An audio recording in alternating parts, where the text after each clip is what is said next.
Going So live. You let me know when we go live.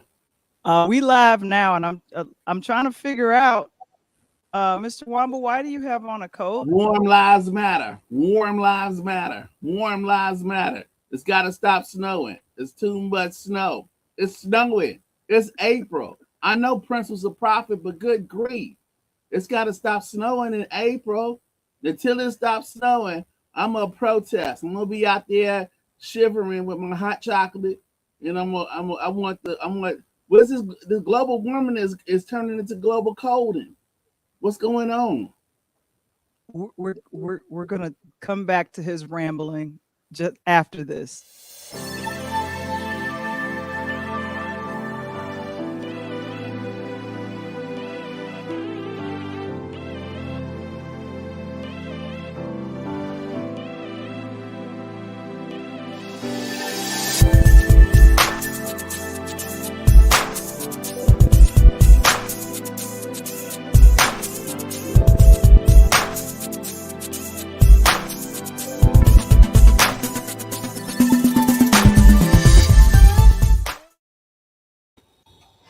Oh my gosh, will you look at Woo! oh, Woo! Hey, oh yes. my oh my goodness. You know what? You know what? Let's take care of business first. uh, Fitness. this episode this episode of Talk on Tuesdays is brought to you by our sponsor, Booked and Busy Bookkeeping Services LLC.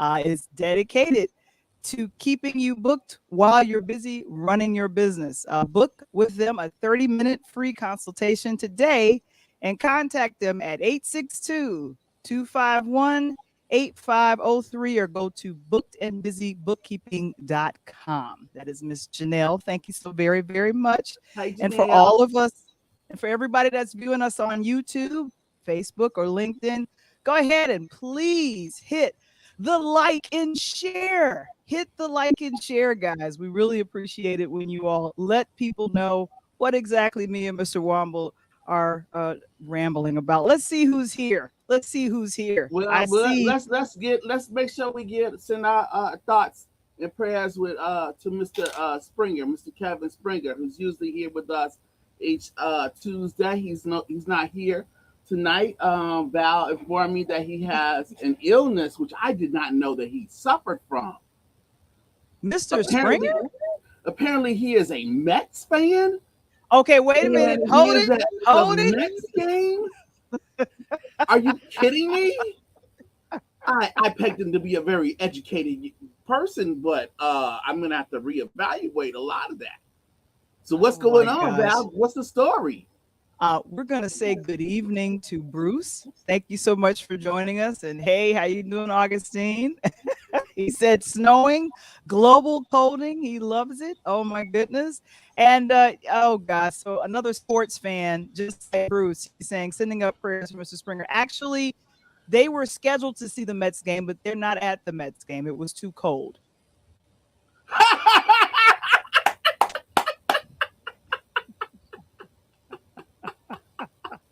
That's what happened. So that's, cold. It's so cold. What's going on? I mean, I don't so know. if you do know that when they say global warming, it also represents temperatures like this when it's unseasonably cold. It means like something's going on with the earth where it ain't right. It just ain't right. This ain't right. Val, this ain't right. It shouldn't be this cold right now. You know that, right? You know that, don't you?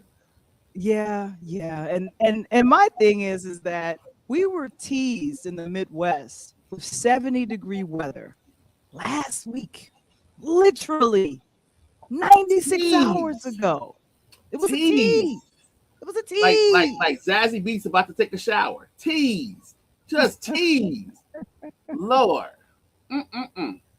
So Mm-mm-mm-mm-mm. I don't exactly know, but you know what? This past weekend was Good Friday, Holy Saturday, and Easter weekend. Did you do anything special, Michael? Easter weekend, I celebrated. I rested, and I felt better for it, and had a good long extended weekend. Got a lot of things done.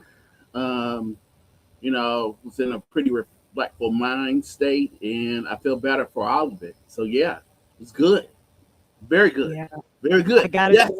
Yes, I yes, got it. I got a yes. chance to go. Yes, of course, Bruce. Mike is one of the biggest White Sox fans, and I think Springer is saying he's a spectator today for interludes, no Mets. Well, So it's better for everybody involved if the Mets aren't playing today. Okay. no, they're playing. He's just not seeing it Oh, because you're it's not cold. there. He's not there. Oh, well, you know what? And ignore the score. The score is an illusion. It's an illusion. I don't predict that can hold. That score can't hold. It cannot. Oh my gosh. Well, I got a chance to see a stage play. My cousin, I was hoping that she'd be here. Denise and her daughter Abby took me to see Jesus of Nazareth. I was totally blown away because they had real live horses and camels and lions and tigers and bears. Oh my. Oh, the last three Oh were my. not there. But it was very well acted and I enjoyed it. And then later on in the evening, I got a chance to come home and check out Lizzo hosting SNL. That was fun. Now, is the segue the Lions or the Bears? Which one for Lizzo? I don't know. A Gardis is saying Mike's got the right team.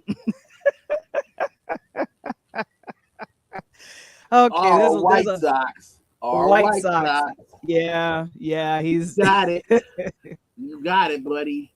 Man, well, Lizzo. Okay, so what's I don't know what's sillier, the weather or Lizzo on SNL. It's about but Lizzo doing the Six Flags guy. I mean, who even I don't even think of the Six Flags guy. Where did it come I from? I don't know. And I think they had some fun segments. No, they had some fun segments on there, and I liked that one. But I Said no, really no. love that she was able to use her flute in the what's that called? The that was the orchestra, and I she don't know had to what to twerk call. and play her flute very well because when she sat still and played it, she didn't sound good. So I was like, that was funny. Woo! We really talking about Lizzo. Lizzo. Wow. Well, I put it like this. When she first came out, I was thinking, who is this? Oh my goodness. And then I kind of got a vibe of on her music and everything. I don't agree with everything she says, but I'm just like, hey, it's cool. So yeah. my thing is, she's become so popular. Not only was she the host, she was also the musical guest. I thought it was a little absurd that she introduced herself, but it was nice that later on that her mom introduced her. So I had a good time checking that out. And it was I don't take SNL seriously. It's silly. That's what it's supposed to be. It's supposed to make you laugh. It's supposed to be silly. Yeah. Okay. Okay, but can you? Yeah. Okay, Michael. Yeah, Yeah, I yeah. know. I saw. What I appreciated was I saw less of Lizzo on SNL than I did earlier in the week walking up to that plane. Okay, I saw more than I ever need to see of Lizzo walking up that plane. You know what I'm talking about? Okay. Yeah, Valarie, you that see part. that? Okay. Do you know what I'm talking about? You Yeah, don't I know what I'm do. talking about. No, I When know what she you're talking about. she debuted her I don't know, what was it? Was it her leggings or not leggings or what it was?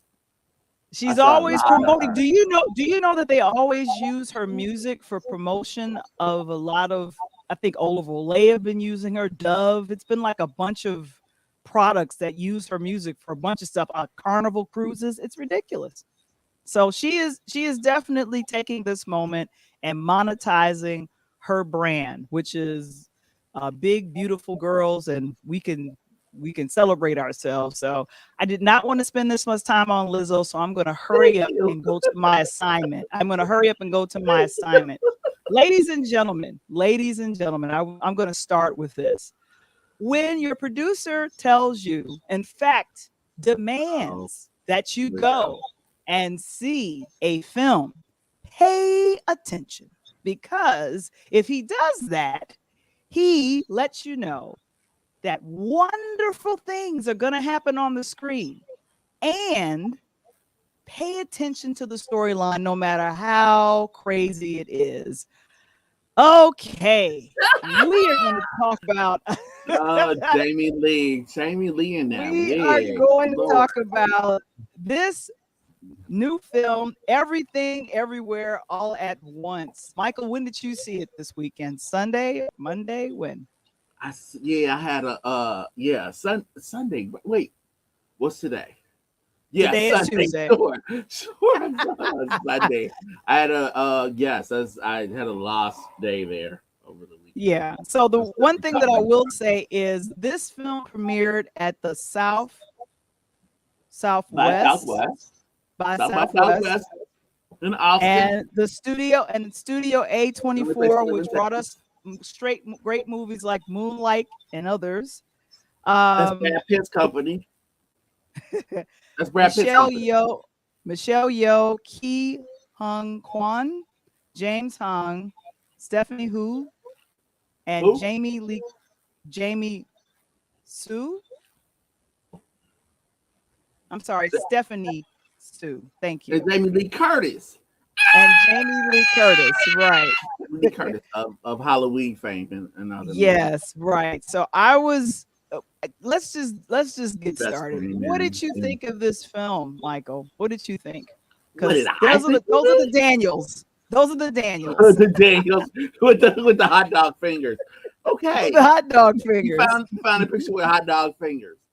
Okay. I made sure that I did because I saw some interviews with Michelle Yeoh and I was trying to figure out why they were mentioning that, and they did it even on The View, and so I was like, when I saw the movie, I was like, oh, they were on The View. She was on. Michelle Yeoh had been promoting this film very much. Okay. See, I don't what. See, I have not seen that. Yeah. So these are new filmmakers. They only have one other film under their belt, and they are the Daniels. They are the Daniels, as they call themselves. So it's two guys named Daniel. Much in the same vein as the duo that brought us the Matrix movies, and also produced by the Russo. So Russo brothers are in there on this. If you guys, all you Marvel heads out there, Russo brothers are involved in this movie. This movie does involve a multiverse. It is excellent. It is probably the best movie that I have seen this year, and I've seen a lot of movies. Val, we've both seen a bunch of movies. It's just April, but we've seen a lot of stuff. And by far, I think this is probably the best movie I've seen because it matches action, has a kind of a superhero-ish vibe to it, a little bit in there. It's got this touching mother-daughter story. And when I wasn't screaming or laughing, I was crying. And this is like probably one of the best movies I've seen because it mixes so many things into one type of story. I don't know what Val, what do you call this movie? What genre is this? Does this have a genre? It actually involves five genres. And I held it on this picture because I got Matrix vibes. I got Matrix vibes off of this because of the color that we used. Oh, look at you see the Matrix screen, man. That's that Matrix screen. Yeah, definitely. And the actor that is in this scene, let me bring up his name. Okay. So the person you say it first. I want to make sure that they were correct. Go ahead. Ki Kwan. Yes.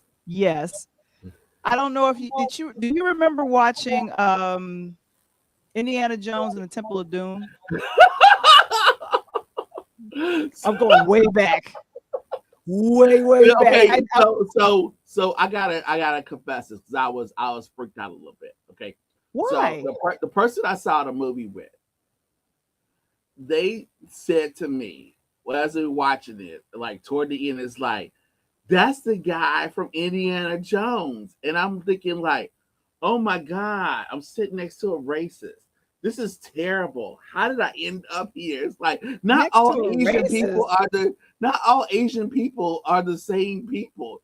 Like the odds that this is the same kid from Indiana Jones is so low, but he is. And I'm gonna based on what I read and what I heard, Ki Kwan unfortunately was not able to get acting gigs, and just like with people of color, amen, African American actors, a lot of Asian actors don't get their due. And Michelle Yeoh, she's been putting it down. I'm remembering her from Crouching Tiger, Hidden Dragon, and more recently Crazy Rich Asians. I mean, so she has been in the game for a minute, and she said that this was one of the best roles that she was given because she was an ordinary middle-aged mother, and then she becomes a superhero in that kind of in a way. Now, when she's been doing the circuit, because you have an advantage over me here. I didn't know she was doing the circuit with this movie. Oh yeah. Have they been talking about that element of the film? Yeah, and how unfortunately Asian actors have been it's been weird for them not to they have been placed in movies or placed in television shows as the token. And they were saying that, well, definitely Michelle Yeoh was saying that this was an empowering role that she had, and she was very proud of it because she was able to use all of her training as, you know, what she learned with Crouching Tiger, Hidden Dragon. I mentioned that one specifically because she trained very hard. Beautiful movie. All of the martial arts. I own that on DVD. I love that. But let's rewind back to my man. Okay. Here, Mr. Kwan here. Because Kwan. So like I said, so I look at the person, I'm like, oh my God, how racist can you be? Not all Asians look alike. There's more than one Asian actor. And then after this, Val, then it's like, well, that's the kid from Indiana Jones and the one from Goonies. I'm like, oh no, that can't be the same kid from Goonies. That's ridiculous. And then I was told, like, listen to his voice. Listen to his voice. And there it is. If you listen to the voice, it's clear. And Kwan, unfortunately, hasn't been able to get work, so he decided to go to film school and work behind the scenes. And that's what he was doing for a good long while. And just when he was like, okay, let's stop, the Daniels called him and said, we would love for you to be in this. When I looked at his age, me and him are the same age. He was born in 71 like me. So I was like, wow. I mean, and unbelievable. Michelle in August will be 60. To see her move like she moves in this film, I'm amazing. Like, come on. And she normally does all of her stunts. Yeah. Okay. So okay. The stunt work in this movie is impactful. There are things that they do with their body that just aren't natural, and some of the things they do with their body, inserting things in certain places, also not. Some would say not really natural either. To transport this. Yeah, look, Roxanne saying that's not a stunt double. No, it wasn't, Rox. It was not a stunt double. It was not her. A stunt double. That's her. She is. I mean, in the transformation from the unique laundromat owner to, you know, hero for the universe is just it boggles the mind. But it is so refreshing, and it lets you know, like, you don't have to be, you know, if you're past 20, you don't need to be, you know, cast aside. I mean, and she's beautiful. She's beautiful. You said she's 60? She will be 60 in August. And so I'm proud of what they created as a filmmaking crew with the Daniels. I mean, it's the comedy that I see creative. Is just hilarious. You have sci-fi, comedy, little romance. Right. What's the other one? Action. And I'm missing one. There's one. It's like 5 genres. And it makes sense it really makes sense. And It they said yeah. they shot this and they finished just before the pandemic hit in Okay. 2020. So You I'm know how very okay, impressed. so the best way I can describe it is you know how you go into a grocery store and you go Mhm. by the bakery section and there's like cheesecake there, but then there's like pound cake, and then there's like the German chocolate cake, and you're like, I don't know which one to get. And then there's that one that's underneath the cylinder that has like slices where it's like a slice of cheesecake, it's a slice of like chocolate cake, it's a slice of this, it's a slice of that. That's what this movie is. It's like a pinwheel of delicious cakes all put together for your enjoyment. And I did Yeah. enjoy it. The hot dog fingers did freak me out. Yeah, They they did freak freak me me out out. as well.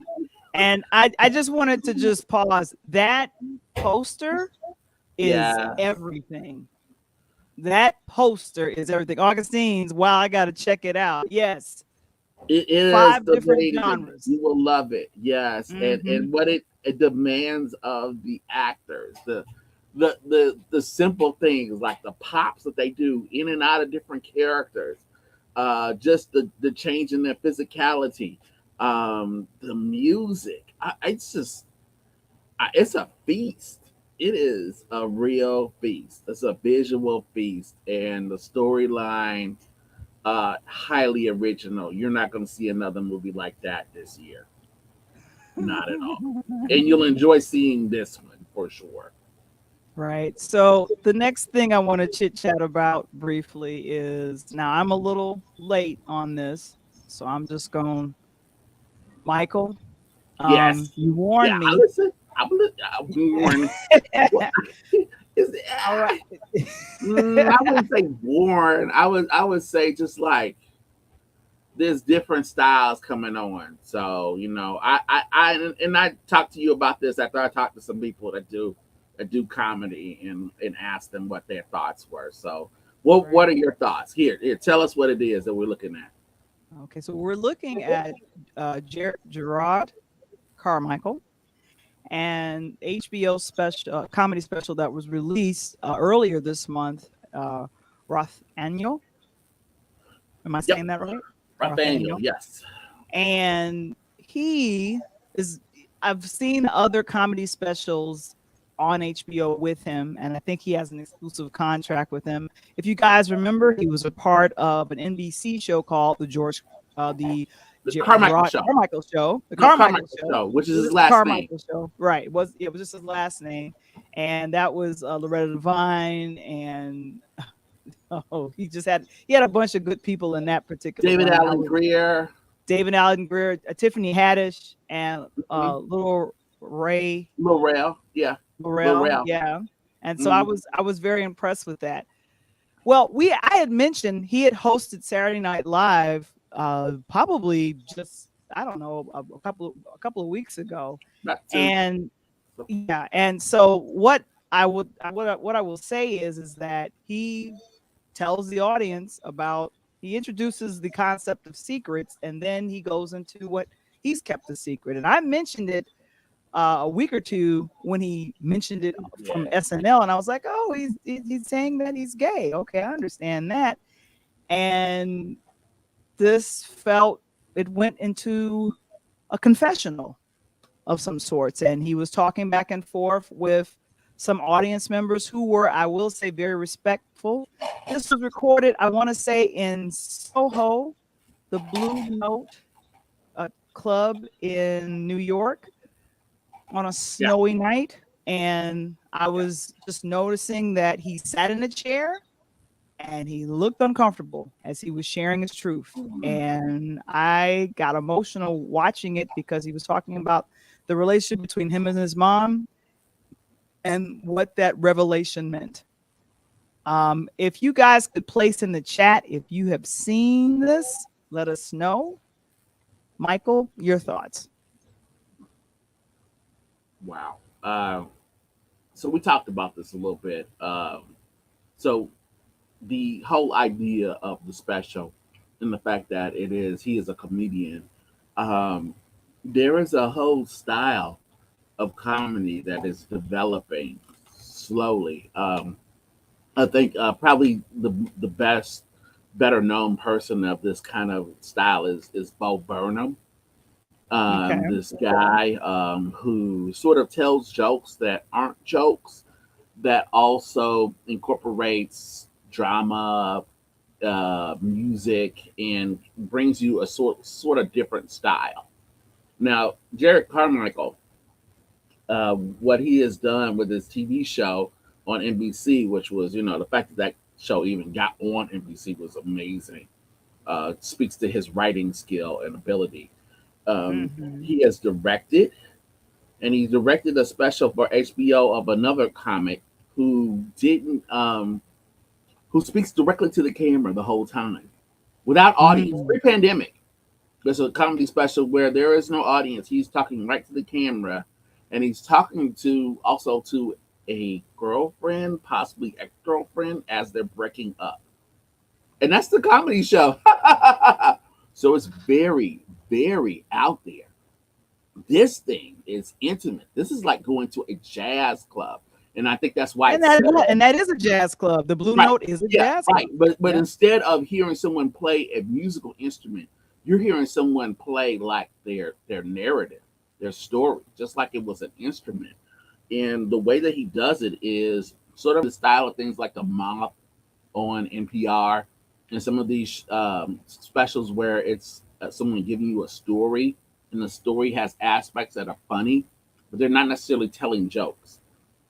The fact that he Val, now I'll ask you about this. The fact that he is able to kind of let go and give the audience almost total control of the show and what direction they're going to go in is, to me, brave.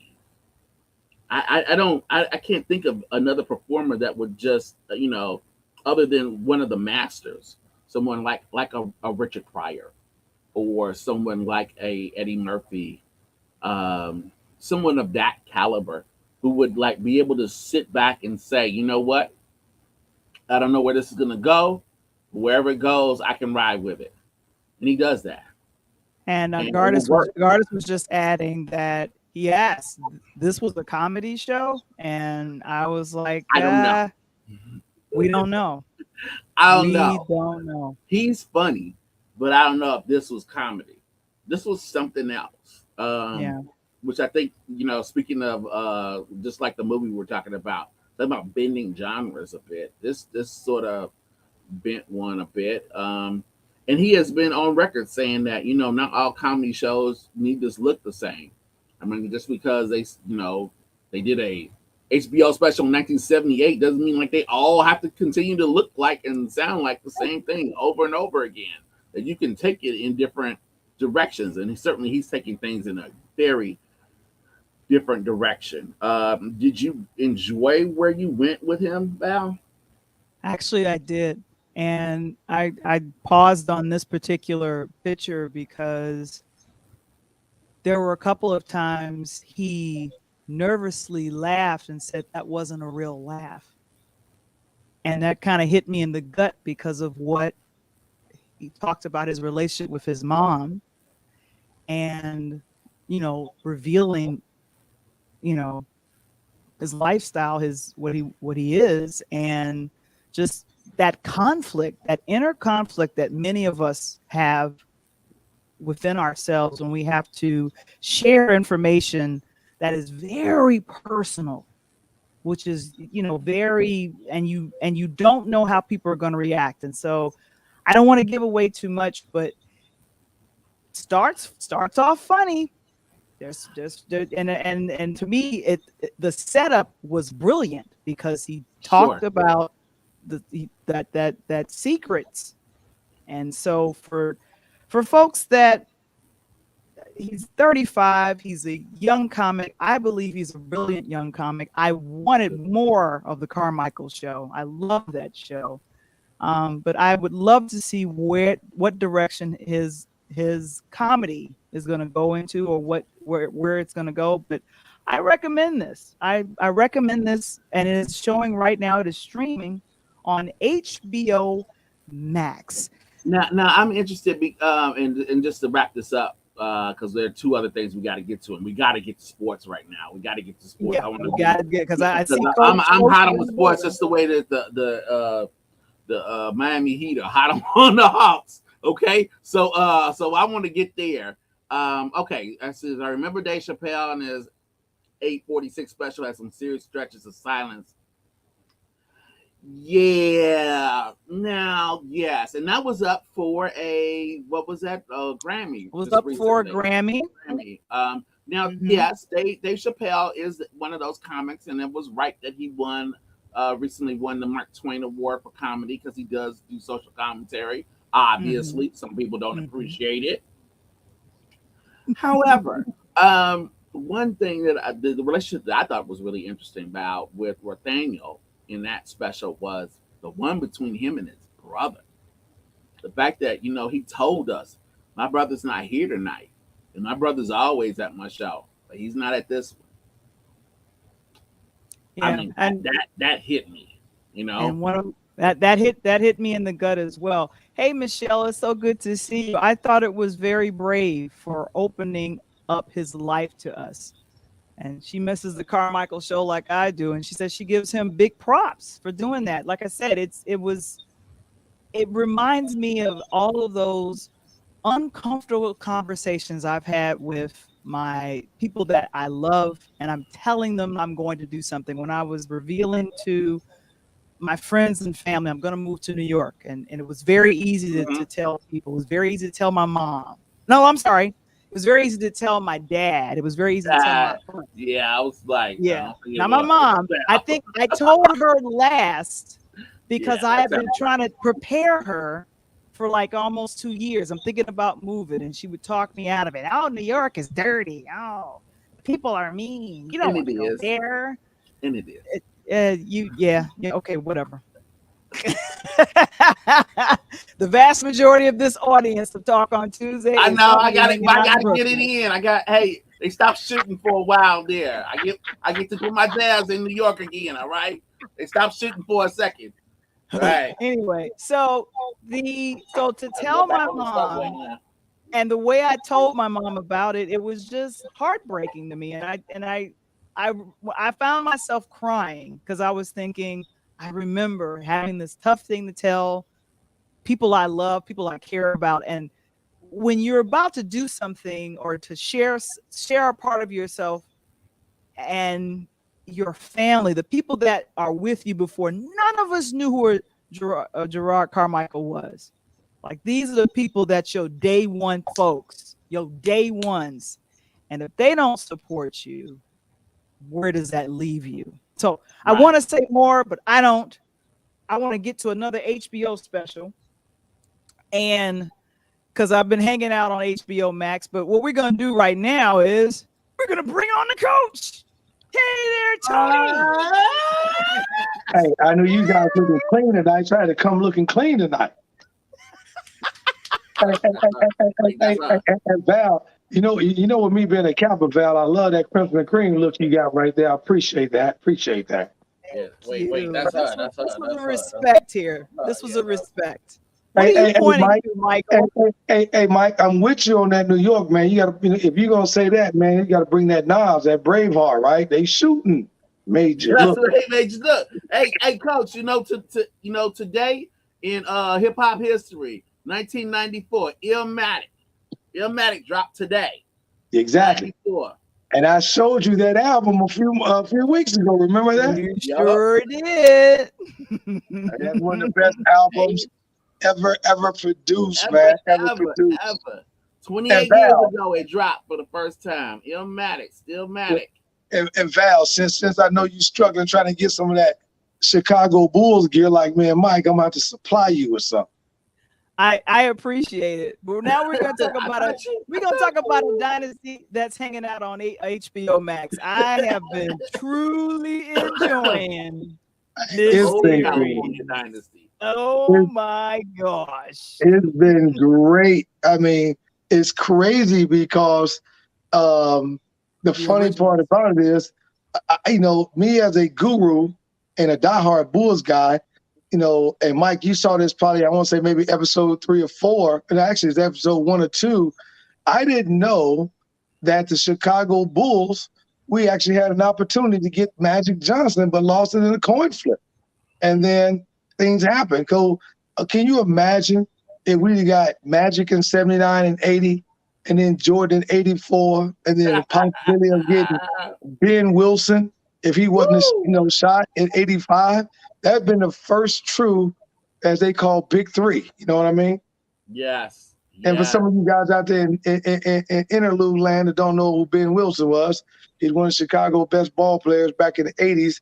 Yeah. And unfortunately got shot at school in 1984. So it was heartbreaking.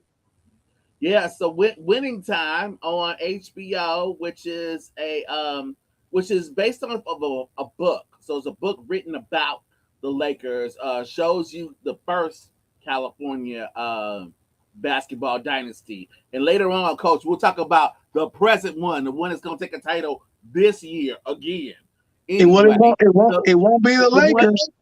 No, it's going to be the one not in SoCal. It's going to be the one in NoCal, in Northern California. That other dynasty. So there's the architect, Pat Riley, who was smart enough to coin the phrase three-peat, copyrighted right before it happened, right? Yeah. So, Coach, I don't know if you've been following this, but there is a critic of this show. And I'm gonna tell you who it is. Time. Yeah, tell us who it is. Johnson. Yes. Really? Magic Johnson. Magic Johnson, Val. You got to be. And here's the reason why. Unfortunately, Mike, you know as well as I know the old saying, right? Good news travels what?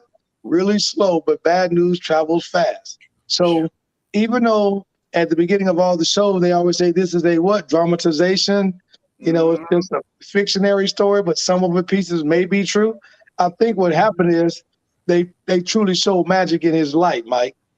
And he didn't appreciate that. You know what I mean? But sometimes you just can't hide the truth. It is what it is. Yeah. And I think Gardis just said that, let me bring it back up.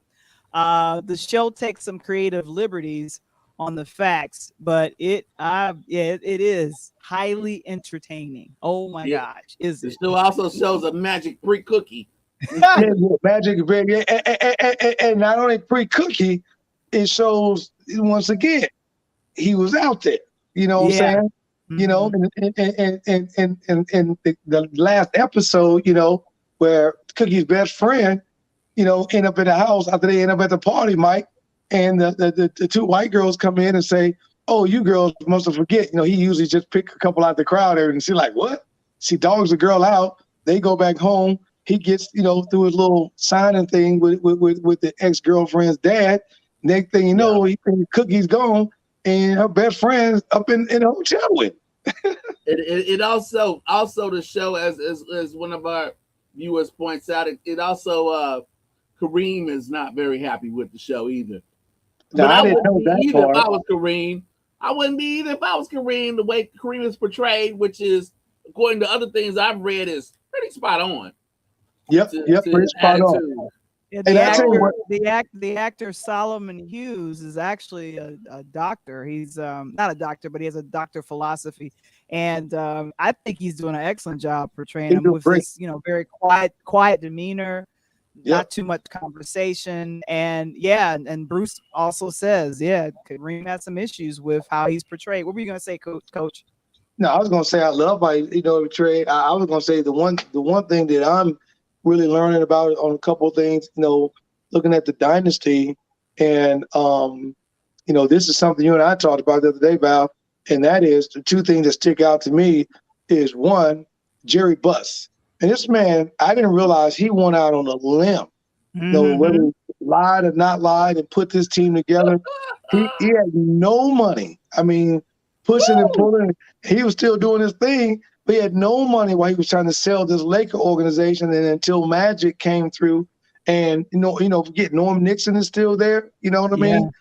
Cooper, Michael Cooper which is my boy. I love him to death. He was just now becoming, that name and all that. And Buss pretty much sold him. But what really amazed me, Mike, and I'm wondering if you caught this too, I was still really kind of hurtful, man, that even though this was NBA and basketball, that we're talking about 79, 80, they were still dealing with a lot of the prejudiceness that they had to go through. Like the situation happened in the Boston Garden. They were talking about how the black players was put on one side with running water, sometimes no working bathrooms. And even though Bill Russell was a Boston Celtics himself, you know, they crapped in his bed. You know, they left different things on the road. Crazy Coach stuff. Tony, that's Boston. That's just Boston today. That's Boston today. Okay, making the hard transition as Kyrie. Okay. Yeah. Hey, hold on, Mike. If you follow sports, pardon the interruption, Mike Wilbon, who I love says Wilbon. Like the one time that he was in an NBA arena and got called the N-word, of course, was in Boston. Hey, so I gotta tell you, within 24 hours, I was in the city of Boston. I got called that twice. Okay. Really? Yes. Okay. Wow. And I almost went to blows with somebody. Okay. That, right. Coach, Southside, Chicago. Southside. Hey. I thought we had to market on prejudice, but Boston far out. Just the racism there is magnificent. You should have gave them the new Kyrie. What is that? So you didn't know, man. I don't know. Educate me. Mike. There you go, Mike. I got no head. So I'm like a deer in headlights. What? So in Sunday's game, Kyrie was basically, mimic, called some names in the stands where he was playing and everything, and supposedly, he flicked a couple of fans off. And while he made a couple of threes, on 2 occasions, he flicked the fans off as he was running up the court, and they caught him on camera. So the next time, it was an out-of-bounds play, and they were waiting on the referee to give him the ball, and he stood on the sideline, and his heckler was all over him, calling him out of his name, saying everything, and, he's a white guy, and they know Kyrie was like, hey, let me give you the finger in the back of my head like I'm scratching my head. So that's the new Kyrie, going to give it to you. Okay. Wow. And Jimmy is cracking up about that. Gracious. Jimmy, they deserve it. They deserve it for real. So you just make sure, Jimmy, when you walk around somebody you don't like, man, just like I'm gonna give you the new Kyrie. Give the Kyrie. Thank you. I'm with Bruce. Wow. I'm with Bruce. Wow. But anyway, so Winning Time.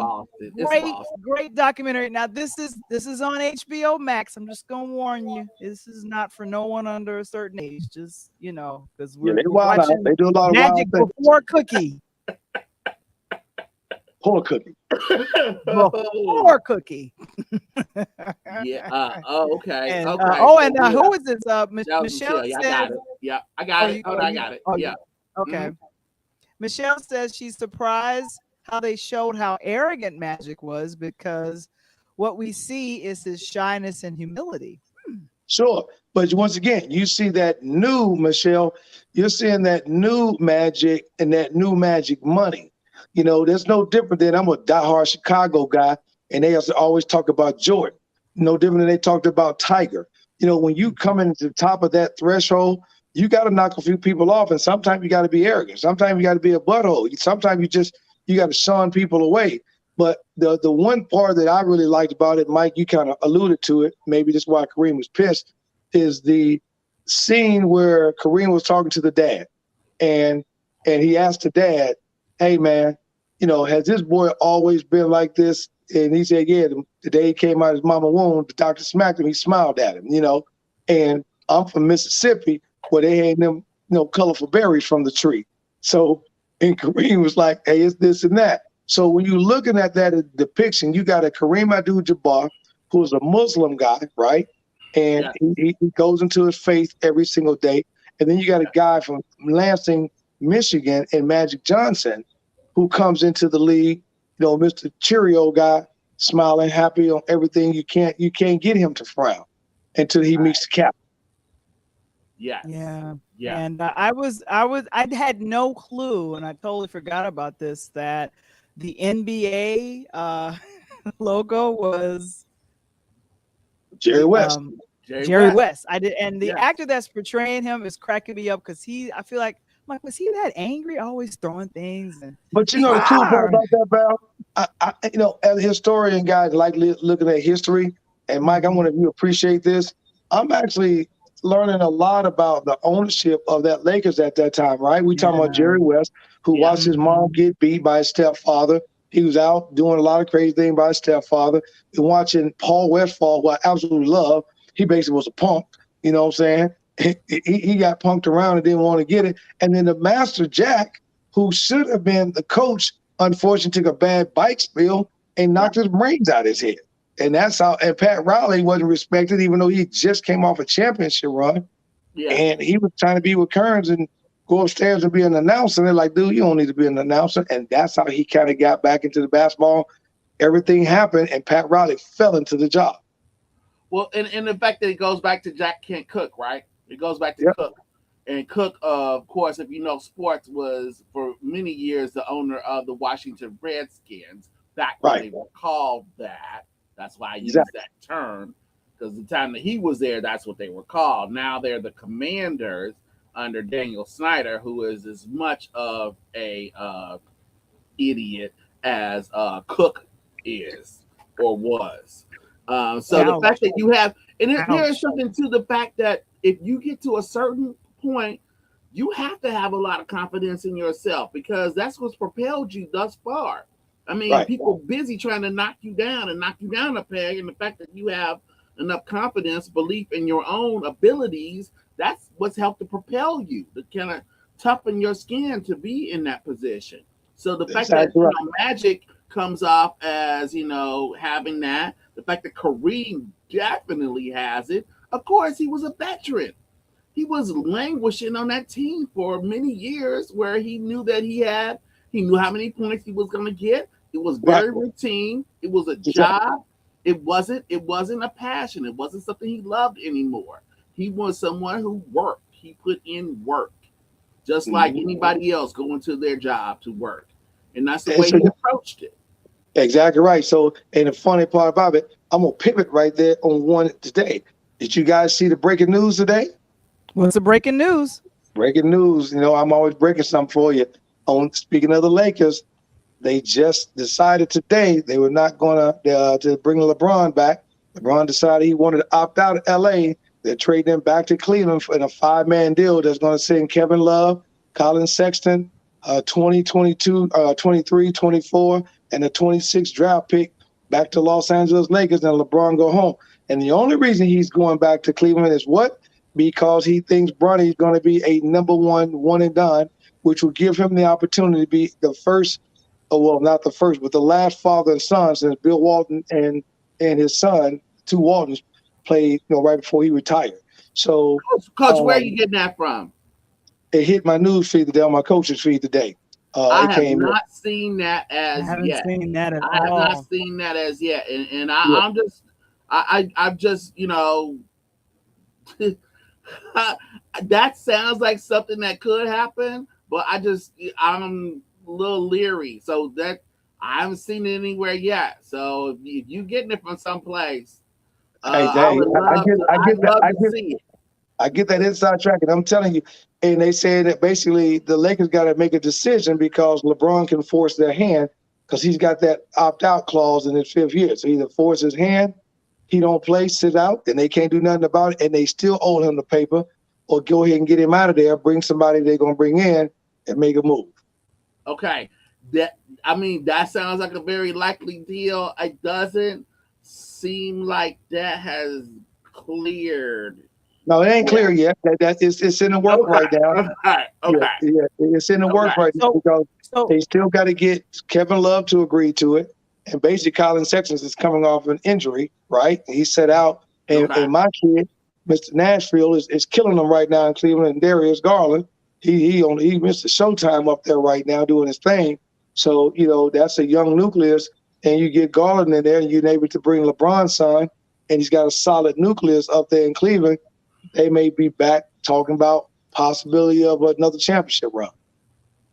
Okay, so that's what you're hearing is going to be the move, that he is going to head back to Cleveland. And I go crazy because I had to crush some of these guys. I know some of my ball players listening.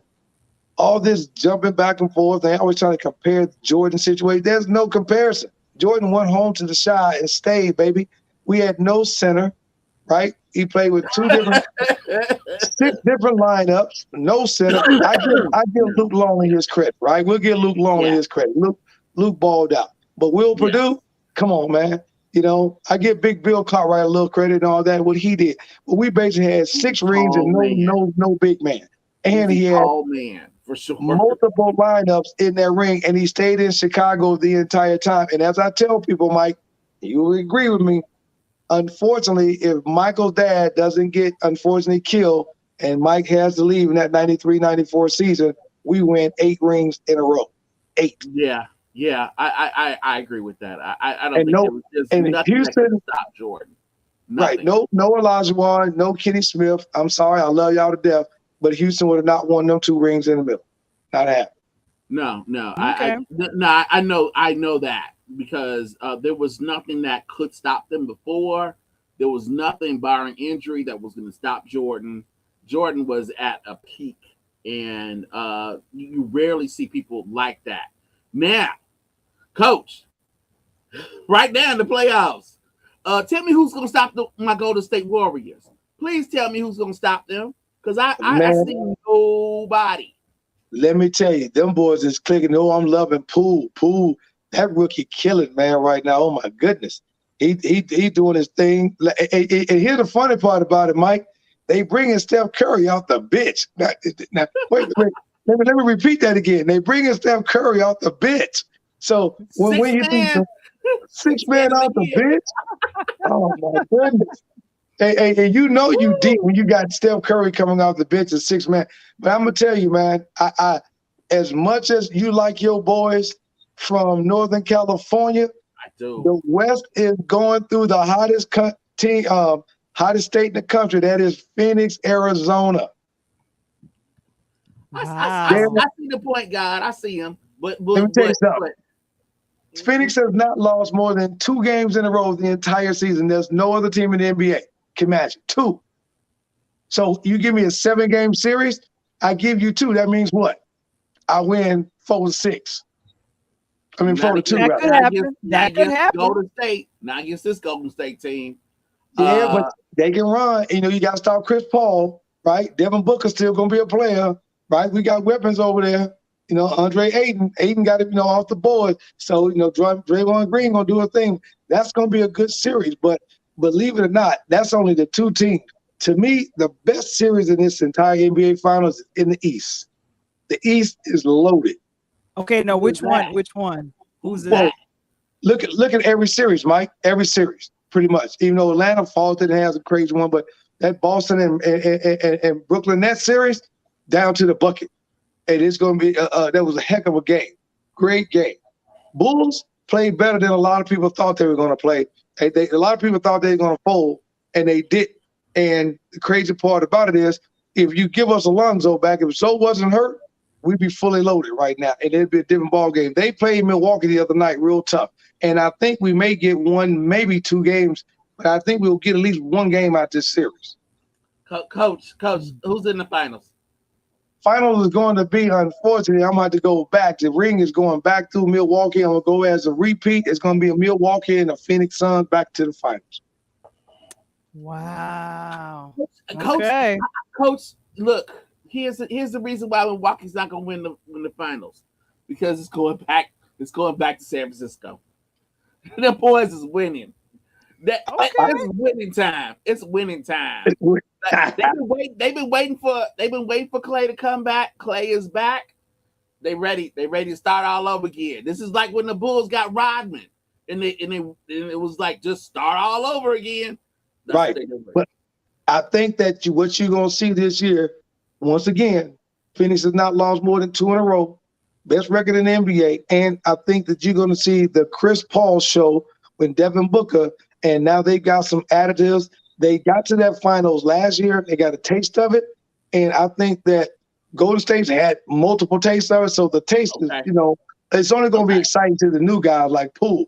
But Phoenix hadn't had that ring. They ain't had that taste. So them boys going to play a little extra hard. And at the end of the day, you got to go back and talk to Giannis and them boys in Milwaukee. They're going to take everything in the East. Yeah, Okay, and we got Gardis saying, yeah, Gardis is saying that he's going with the Sixers in the East. The Sixers in the East? Nah, I like the Sixers. They just don't play enough defense. Gardis don't play enough deep. They good. They don't play enough defense. Warriors, come out and play. Oh, here you go. Oh my gosh. Okay. All right. Well, thank you. So now we know Coach says it's gonna be the Bucks and the Suns, but the Bucks taking it again, starting their own little dynasty up in Brewtown. I don't think so. It's going back to Cali. Going back to Cali. But you don't think so? Going back to Cali. I don't think so. There you go. All right. Thank you, Coach Tony. Here we go, man. We're back with you next week. Woo-hoo. Hey, we're gonna be talking about this, Mike. We're gonna be talking about this. Okay. Hey, and I'm gonna tell you what they always say. Don't meet me there, baby. Beat me there. Oh my gosh. All right, everybody. Coach Tony. Woo-hoo. All right. Woo. Well, I see you already have what we're going to be talking about with the podcast already in your hand. Yes. We get to talk to the authors, wonderful ladies, two of which that wrote this book from North Central College. This is called I Am My Father's Keeper, and we are featuring it on the podcast. Podcast which drops tomorrow. So check that out. I Am My Father's Keeper. Learn a lot. Live a lot. It's a lot of good information. It's a great experience and a great interview from Val the Voice Johnson. And also Mr. Wamble is there as well. So, but he will definitely be covering all of that, wonderful things that we were talking about next tomorrow. Thank you guys. Never miss an episode, and it'll be coming up on Wamble Wednesday. When is Wamble Wednesday, Michael? In 12 hours. Yeah. Actually 4, depending on where you are, right? All right. Exactly. It's Wamble time. So Wamble will, so Michael will be giving what are you gonna be talking about tomorrow, Michael? What will I be talking about? I'm gonna be talking about Twisted Lip, Viola Davis and her portrayal of Flotus. Okay. We are definitely not gonna get into that. Oh my gosh. Well, I'll get into it. As I'd like to say, this episode of Talk on Tuesdays is being brought to you by Booked and Busy Bookkeeping Services. And you go ahead and while they're dedicated to keeping you booked while you're busy running your business. I'll put the information in the chat because we're missing Kevin. He's on a break, Easter break. not going to see the Mets. Oh boy, I think Mark Lee is trying to start something as we wrap up. Michael, what's your name? My name is not Clay Thompson, but boy, I wish it was. Your name is Val the Voice Johnson, and this has been Interludes Extra Talk on Tuesday with Val the Voice Johnson. Podcast dropping tomorrow. You guys have a great one. Peace.